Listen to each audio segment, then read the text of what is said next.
আসসালামু আলাইকুম sir. Sir একটা মহিলার কথা বলছিলাম না, আমি চাচারও বইলা রাখছি, মামারও বইলা রাখছি। এক সপ্তাহ মধ্যে মেয়ে দেখবি, মেয়ে দেখে পছন্দ করবি, আমাকে জানাবি।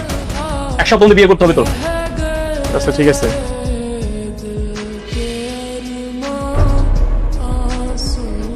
ভাই, আপনার সাথে একটু কথা বলতাম।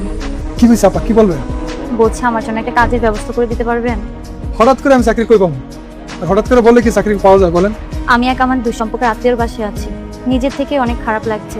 তার ঘাড়ের উপর আমি আর কতদিন খাবো, তাই আমার একটা কাজের খুবই প্রয়োজন। ভাই, আপনি যদি দয়া করে একটা কাজ মিলিয়ে দিতেন অনেক ভালো হতো আমার। ঠিক আছে আপা। আল্লাহর নামটি দেখে যে এড়িয়ে যাবে তার মনের ইচ্ছা কখনোই পূরণ হবে না। তাই আল্লাহর এই নামটির জন্য একটি লাইক এবং সাবস্ক্রাইব করে যাও। আপনি যেহেতু এমন করে কইতেছেন, আচ্ছা আপনি কি বাসায় কাজ করতে পারবেন না? হ ভাই, যে কোনো কাজ হইলেই হইব। আমার মালিকের বাসায় মনে হয় কাজের বুয়া লাগতে পারে। আমি একটু ওনার সাথে আলাপ করে দেখি, যদি লাগে তাহলে আমি আপনাকে কাজে লাগাই দিতে পারি। আচ্ছা ঠিক আছে।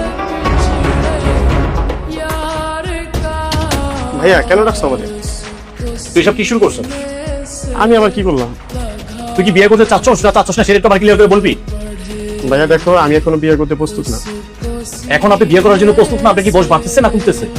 আপনি যে কি সব কইরা বেড়ান, এইসব কি মনে করছেন আমি জানি না কিছু? মানুষ তো কয়ে গায়ে ফিরতেছে, এইসব তো আমার কানে আসে নাকি? এখনো সময় আছে, মানুষ সময়টা নষ্ট করিস না তুই।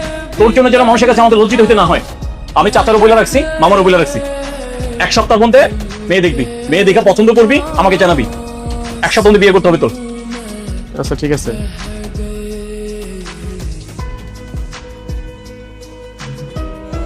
আসসালামু আলাইকুম স্যার। ওয়ালাইকুম আসসালাম। গাড়ি বের করছেন? হ্যাঁ স্যার, গাড়ি বের করছি। স্যার একটা মহিলার কথা